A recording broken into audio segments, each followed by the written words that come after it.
अस्सलाम-ओ-अलैकुम viewers, welcome back to my channel all about ideas. So guys, कैसे हैं आप लोग? उम्मीद खैरियत से होंगे और आप लोग की दुआओं से अल्हम्दुलिल्लाह व्यूअर्स मैं भी खैरियत से हूँ। आज की वीडियो में गाइस आप लोगों के लिए मैं आउटस्टैंडिंग गॉर्जियस और अमेजिंग से स्टोन रॉक पेंटिंग आइडियाज़ लाई हूँ, जो कि आप लोग को गाइस ये स्टोन रॉक पेंटिंग आइडियाज़ बहुत खूबसूरत लगेंगे। काफ़ी बेस्ट, काफ़ी लेटेस्ट और काफ़ी यूनिक से ये आइडियाज़ हैं और काफ़ी यूनिक से ये डिज़ाइन हैं एंड आई होप सो आप लोग को ये डिज़ाइन आइडियाज़ बहुत यूनिक लगेंगे। काफ़ी डिमांडिंग और यूनिक से क्राफ्ट वर्क है। उसके अलावा आप लोग को और भी यूनिक और आउटस्टैंडिंग से आइडियाज़ अवेलेबल मिलेंगे।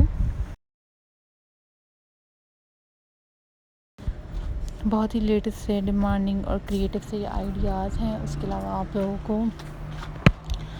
और भी यूनिक डिफरेंट से और अमेजिंग से आइडियाज़ अवेलेबल मिलेंगे, जो कि आप लोगों को गाइस बहुत यूनिक लगेंगे, बहुत ज़्यादा अमेजिंग लगेंगे और लेटेस्ट लगेंगे।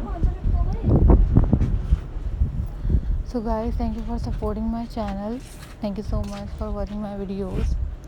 अपना ख्याल रखें। डिफरेंट वीडियोस के साथ, आइडियाज़ के साथ हाज़िर होने की कोशिश करूँगी आप लोगों के लिए गाइस। प्यारे प्यारे यूनिक और लेटेस्ट से डिज़ाइन लाऊँगी, जो कि आप लोगों को गाइस बहुत ही अमेजिंग लगेंगे, लेटेस्ट लगेंगे।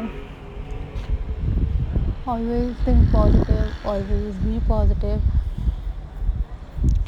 साथ में ही आप लोग मेरे चैनल पे पेपर क्राफ्ट, थ्रेड डिज़ाइन में फ्रेम आइडियाज़ से रिलेटेड वीडियोस देख सकते हैं। बहुत ही डिफरेंट से आइडियाज़ देख सकते हैं, जो कि आप लोग को बहुत प्यारे लगेंगे, लेटेस्ट लगेंगे और अमेजिंग लगेंगे। उसके अलावा कोई और अपडेट्स चाहिए, इन्फॉर्मेशन चाहिए आप लोगों को, तो कमेंट बॉक्स में कमेंट करके ज़रूर बताइएगा। मैं कोशिश करूँगी कि आप लोगों के लिए और भी डिफरेंट से आइडियाज़, डिफरेंट से डिज़ाइन ला सकूँ। Thank you for supporting my channel, thank you so much for watching my videos. और उसके अलावा गाइस डिफरेंट से आइडियाज़ हैं, डिफरेंट से डिज़ाइन हैं, जो कि आप लोगों को बहुत यूनिक लगेंगे, अमेजिंग लगेंगे और लेटेस्ट लगेंगे। उसके अलावा गाइस कोई और इन्फॉर्मेशन चाहिए, कोई और अपडेट्स हैं, तो आप लोगों ने कमेंट बॉक्स में कमेंट करके ज़रूर बताना है। So thank you for supporting my channel, take care, अल्लाह हाफ़िज़ गाइस।